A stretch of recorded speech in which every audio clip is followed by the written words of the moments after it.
Okay, guys, just thought we'd pop up another preview for Launnie on Wednesday night. Um, as we usually start with, the rail's out 3 metres the entire. It was in the true last week, so it's not a great shift. So hopefully it means that it's a fairer playing field. I just did some rough stats there last week, and I think it was out of the 5 meetings in Launceston this year, had been 39 races. 29 of the winners had either led or sat outside the leader. Throw in another 3 or 4 had sat like leaders back, I think like Remini last week, and it means there's only like 5 or 6 horses in 5 weeks who have come from further back than third at the 400. And a couple of them, like you had Mr. Songman, who was 3 wide, no cover, so yeah, you're probably down to like 3 or 4 horses who have actually 3 or 4 horses in 5 weeks who have made ground to actually win a race. So, and we've got pretty constant weather now as to what's happened in past weeks. Like, it's a beautiful sunny day again today. It's meant to be about 24. Track's already a good 4. The Strathayr does tend to seem as if it bakes and gets very hard. So, and the worrying part about that is that the ones I sort of like a little bit tonight are all get back run on types, so it might well be punting suicide. I did have a good day at Royal Hobart yesterday, and also managed to have a few coins on the Cup winner, so guess I'm playing with theirs for once, but I definitely won't be going overboard. Be more interest type bets, and probably we'll get a good guide in race 1 as to exactly how the track will play, as there look to be 2 clear chances in the form of Jurisdiction and Mandela Effect. Jurisdiction will be on speed, and Mandela Effect will be getting back, so we'll, obviously any race pattern we should be able to ascertain from race 1. It's a Jurisdiction on spot, he's drawn wide, but showed very good speed to lead when he resumed. You'd imagine he'll adopt similar tactics again. Mandela Effect lost sight of the law, was heavily backed in Hobart. Actually just got the sectionals here. Like, you know, the form from this race hasn't exactly been crash hot, but if you just, I mean, his last 200 in 11:56, nothing else broke 12 seconds. You know, second quicker last 400 virtually than anything else in the race. So I think we can probably, instead of, there's not enough value in either of the prices to back either of them without knowing how the track's going to be playing, but it'll give us an idea going forward. Like if Mandela Effect can, I think if we have a look at race 1 here, we'll just use the Lux Bet prices. You can see like they're $3.50 and $1.95, so you don't want to be taking either of those prices without knowing how the track's going to be playing. So yeah, bit of interest more in race pattern than who'll be winning. The second tough race this, you've got Axion. He's been beaten favourite his past couple, but as I mentioned before, it's been sort of, with its get back run on style, the track pattern hasn't exactly helped, and still managed to run second on both occasions, so a bit of merit in the run. Spirit has been in same type of races. Bargill's the interesting one, hard to line up, but form's definitely good enough to win it. LeConte always hits the line. We're a bit of a gunner, but if things fall into place, definitely got the ability. And Ella's the interesting one, first up from Victoria. So, and Cosmic Angel had no luck at all last time, so might be an improver at odds, but tough race. Axion, if forced to pick one, but not brimming with confidence. The third, 1400 for the maidens, small field, doesn't look to be much speed on paper. Like you've got like Fearless Falur probably go forward from the inside gates. Lovely Lady raced a lot handier last time and boxed on well. And Clean Achiever, if she jumps, she'll probably lead. I just, over the 1400, you think even if she does miss the start a little, she'll probably roll forward and take up the running. The one I'm settled on, I've actually had a small bet on at the moment, is the Greatness. Royston Carstale was just low flying at the moment. It was very good actually last time. Made ground from last into fourth. Looks as if 1400 still might be a tad short, but you know, $11 I thought was worth a few coins. I think we've got it here. We can just, and Clean Achievers in this race as well. If we just have a quick look at the replay. Well, the first of the... So if we just have a look, if we look at Clean Achiever when they jump. So this Clean Achiever, like she's blown the start, and here's the Greatness out here. You know, he settles last. This is over 1200. So here's the Greatness, and like Clean Achievers weave through. Actually looks the winner here, but you know, just the Greatness is a big horse. You know, the extra 200 metres, going to be right up his alley. You know, you're copying $11 him and $3 her with the extra 200 metres. I just thought he was well worth the interest at the $11.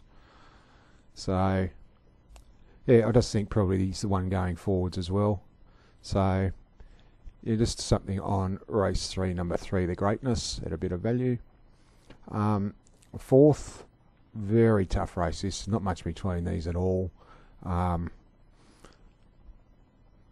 Just forced to pick one. Like, you make a case for virtually every single one of them. Concentrates back from Victorian stint, going super over there in good races. Soft draw, you know, going to get back a little bit, probably midfield. The Fence looks a ton of speed in the race, so should get its chance. So in a very open race, I'll settle on Concentrate, but as I said, you can make a case for 5 or 6 of them. In the fifth, we've got both the likely favourites here, Lady and the Rocket, Wesley Hayes, drawn wide, but they're the logical speed in the race. Millmount has got speed as well, so, and Greens was probably the other one who'll press forward. So, but you can still see a fair bit of tempo, despite the two favourites being the ones who'll control the race. So, and the one I've actually settled on here is Mariah's Magic. Like, the trial, she's always been a gunner. Like, she's run some good races in behind some very handy horses at times, and then when you think she should win, she's probably failed to deliver. But if you just have a look, like the last 3 starts have been in 3-year-old behind Angel of the Abyss, GG Double D, Chill Out, Angel of the Abyss, Chill Out. You know, prior to that, bolted in Class 1 in Launceston, and second in Launceston beat Wesley Hayes. So, and you're copying $6.50. Like, the trial doesn't look that crash hot on paper. I might just go and have a look at it. Actually, the one thing I've noticed that the videos, if we just say, look, Mandela Effects last run, we've just got some issues with the replays not actually working on the Tas Racing site, so that's why I was using the Sky Racing. So, Thoroughbreds, I think it was the first trial at Longford the other week, so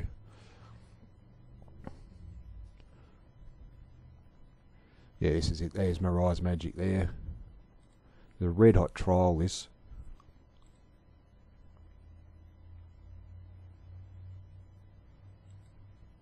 Gets beaten a fair way, but I'll point out a couple of things. So, if we just pause it, you got I'm Wesley here, who came out and smashed the track record and bolt in Launceston last week. Chill Out was in that same race. I think I'm Wesley won. Chill Out ran 4th and Silver Bolt ran 5th in a benchmark 82. I think this is a Class 2 that Mariah's Magic's competing in this week. So, actually, other thing out of this trial, it's still hard to believe Chill Out actually started favourite in the Iron Wesley race last week. It's not that I was complaining, because Iron Wesley trialled much better, even though it ran 3rd.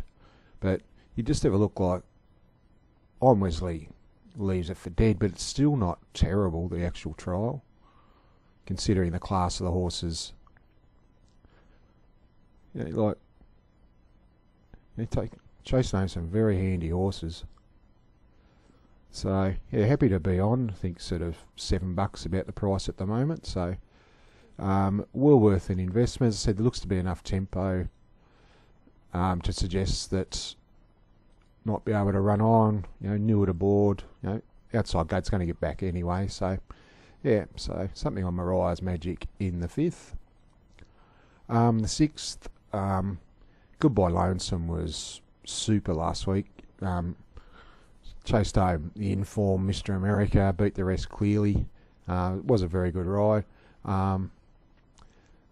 It's another race. It's pretty open. You've got like Lord Derby, Going Purple, Pistol Jack, Modern Dane.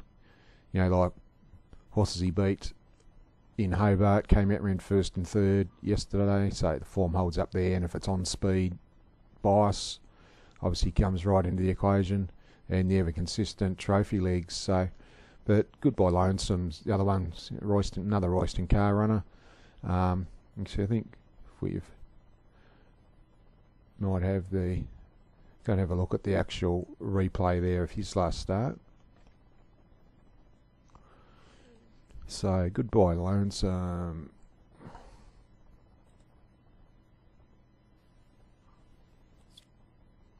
So where's maroon colours with the white V? I think should be here. So he's drawn the outside gate. So this week, so he's not going to probably race as handy, but he said there's a major fence bias this night. So you can see here he is here. You can see nothing out wide makes an inch of ground. He's probably the best horse all night who came like 3 or 4 wide on the turn. Makes a ton of ground. He's sugar free out wide. Won't be worth putting in the black book. So yeah, no, happy to be on despite, as I said, drawing 10. Let's just hope it's not the normal par for the course, but yeah, no. So that was race 6, number 4, Goodbye Lonesome. The 7th, Rossover's one who's been getting back and charging home. Goes from 1200 to 1400. Looks to be, despite the small field, you've got Kamikaze Force, GGG Truby, Acronym will all go forward, so it should be enough tempo in the race. But you've got Wayuna's very tough to line up. If the money comes, she's probably the one you want to be on. Anastasia was very good against the pattern last week as well. But he said just forced to pick one, I'd probably go Rossover, but no confidence in that race at all. And in the last, Biscay Barb was very good last time. Does jump from 1200 to 1600, but keep thinking it's a mare because of the name Barb, but obviously a gelding. But he was stretched out over to the Derby trip last year, so despite that 1200 to 1600, doesn't hold too many fears. The one thing, there's a horse here who went a lot better last time than actually looked on paper. It was in that Goodbye Lonesome race. It was Striking Prospect, the big boy. We might just go and have a look at that replay again. I'll just point him out.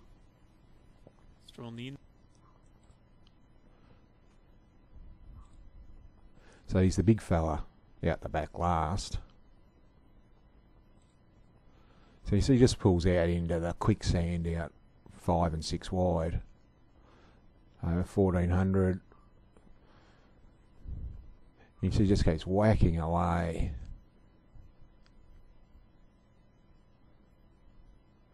It's not a. You're going to cop double figures about him, and like his last 200s, he sort of keeps coming and coming the last 200. So obviously he's not in the picture. You can still see that the run's not terrible. If they can run on on a level playing field, he finishes 3 or 4 lengths closer there because he was out in the quicksand. So in a tough race, he might be worth a few coins in the last. So as I mentioned, not going to be going overboard. We'll make the two. I'm going to say 2 best. I haven't actually got a best bet, but so happy to take like $7 Mariah's Magic in race 5. Goodbye Lonesome, I think he's about $4 at the moment. I won't actually jump in at that price just with the barrier 10. It might be a no-go zone later, but so the two I'm happy to back at the moment are Race 3, the Greatness, at about $11, and $7 Mariah's Magic in the 5th. So, and as we said, the others, Goodbye Lonesome in the 6th, Ross Over in the 7th, and had a bit of value striking prospect at double figures in the last. So yes, it's a I think all of them are. Goodbye Lonesome was $4. The rest are all like $6 plus. So if we can manage to get one of them over the line first, we're on the right side of the equation. But as I mentioned, they're all going to get back, and with the sun out, and if the track bakes again, we might as well be giving the money away. But just sort of working on the basis that there's only been a slight rail movement this week, so hopefully it means it plays a lot fairer all round. So, but as we mentioned before, the first race will probably give us a pretty good indicator, as it does look a dead set 2-horse race, and you're going to have one of the favourites on speed and the other one getting back. So may pay to watch that race with interest going forward. So anyway, guys, we'll wrap it up there. So as I said, not too keen on any, but some meetings you get 3 or 4 you like, and others you're not keen on anything at all, but you've got to take what you're given. So we'll wrap it up there. So until next week, we'll chat to you then. See you guys.